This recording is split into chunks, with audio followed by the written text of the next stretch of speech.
we're gonna do a throwback video, and I'm gonna share with you two projects that I am super proud of. Two projects you've never seen on my channel before, which is kind of shocking to me. I have here Star Baby Moonchild, who is always upset when I cannot fit her within frame. She just has to be a part of this project, and I'm just gonna hold her up for you to see and for her to say hello, because she won't leave me alone until I do. And if I can aggravate her enough, maybe she'll leave us alone and not make too much noise.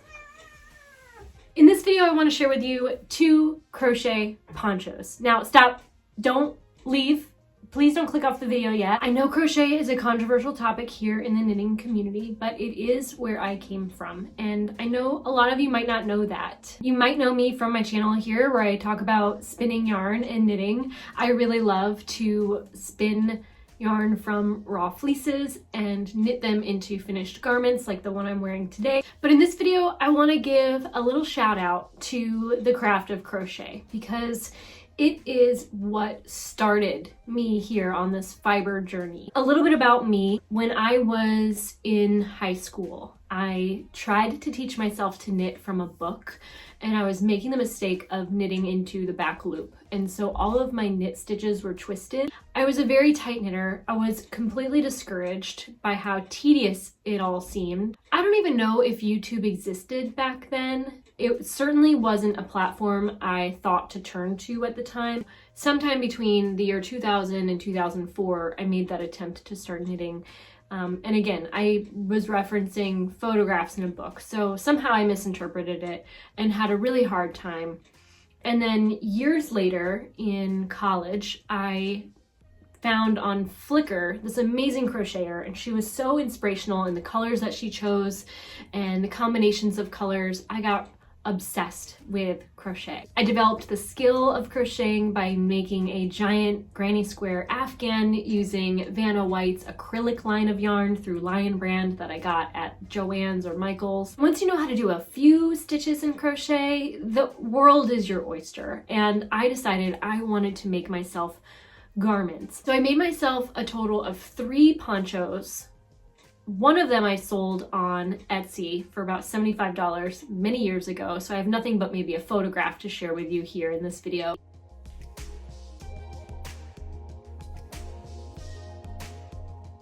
But I have the 2 others still that I'm going to model for you and tell you exactly how I made them. I hope that this video is an inspiration to you. All it takes is just starting somewhere. And for me, starting was with crochet.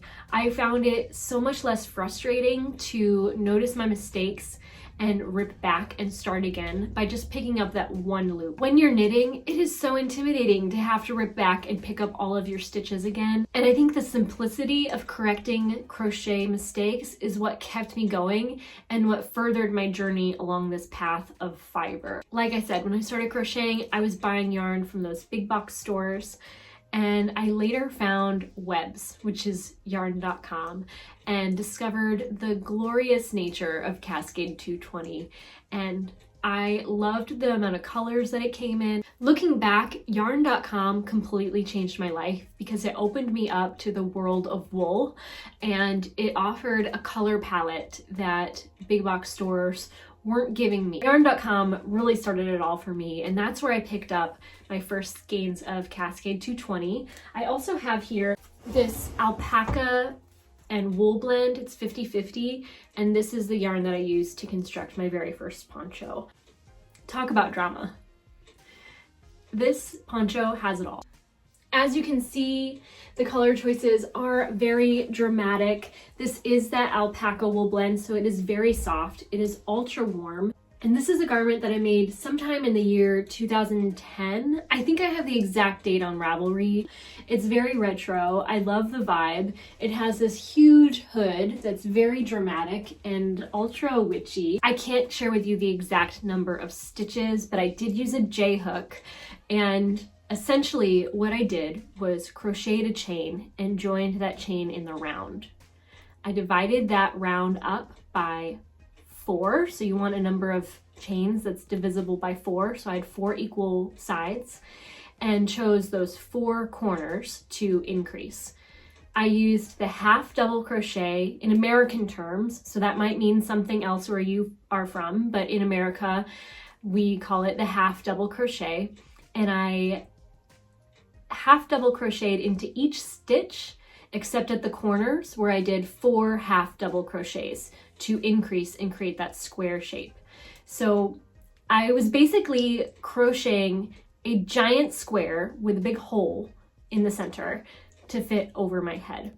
And then as I continued to work, I incorporated new colors and I did 1 row of this bobble stitch. And that's it for the poncho. For the hood, I did the half double crochet stitch into each of the stitches all the way around and turned and worked it flat. So I made this rectangle off of the collar. Now, if I did a small rectangle, I could have just made it a collared shawl and kept it at that, but I kept going and I made a huge rectangle that I then joined the 2 corners, so the 2 corners that would be here, I joined them together and then I seamed them up the sides to a point. So you can see how big this is. I had no idea what I was doing at the time. I just knew it needed to be big enough and I just maybe made it too big. But I like to fold it over so it has this nice edge to the front and this little bit of a kind of cuff here. And you can really make the hood look however you want, depending on how it's folded over. So I'll step back for you to see.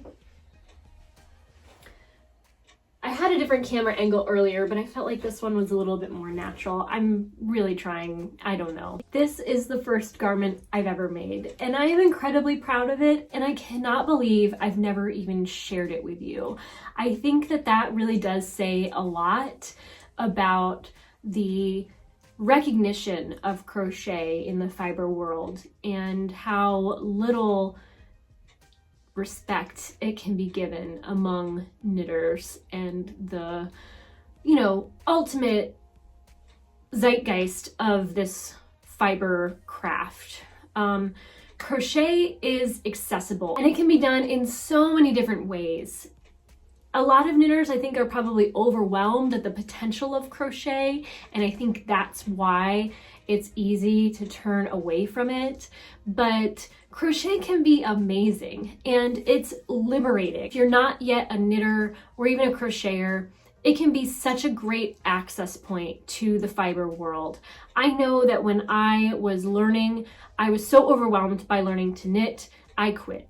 And when I found crochet, I found it simple enough to keep going and push through my frustration all the way to completing a project that never had a pattern.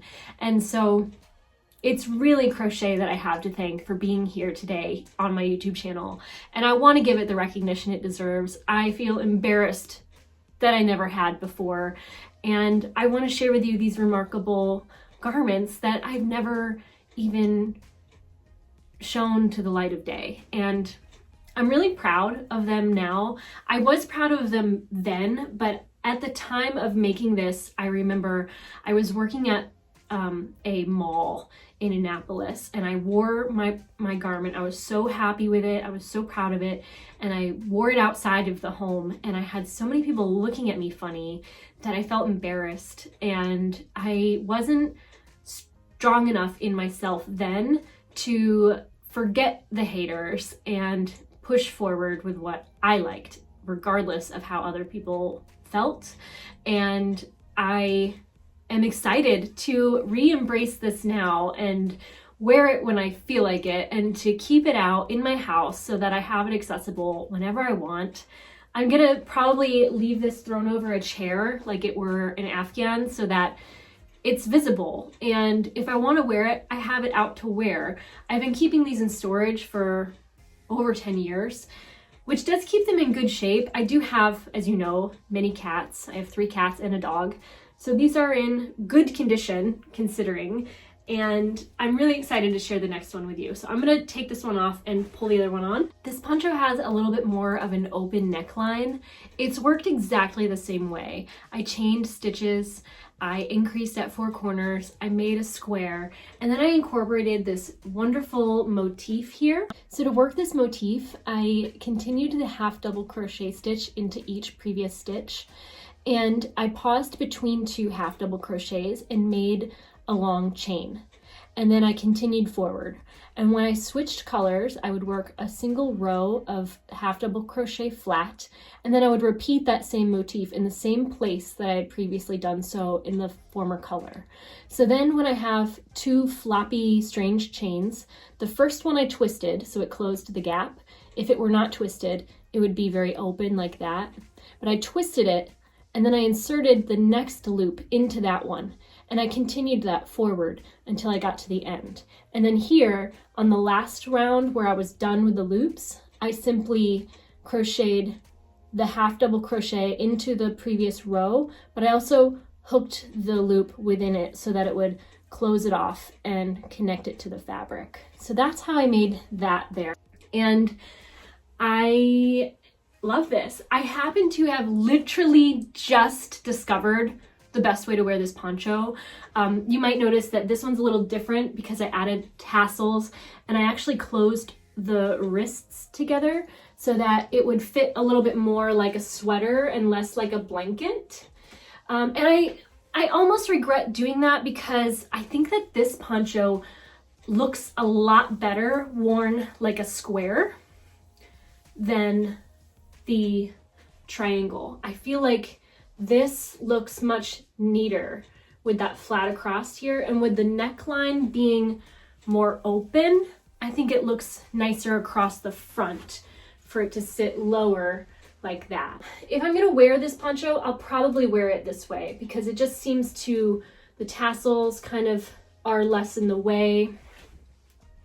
And maybe I'll even consider, if I'm not going to ruin anything, I think I might just undo those little stitches I made there to wear it in this fashion. This is the second garment I've ever made. I am still very proud of it, and I'm really glad to share it with you here on my channel. I wonder how many of you watching right now are crocheters yourselves. Do you think about crocheting? Are you planning to start? Let me know in a comment below. I would love to hear your thoughts. I want to thank you so much for watching. If you want to find me on social media, my name is Tayloreowen on Ravelry, Instagram, and Twitter. You can find me on TikTok as Taylor Knits. I hope you have a wonderful day and that you take care.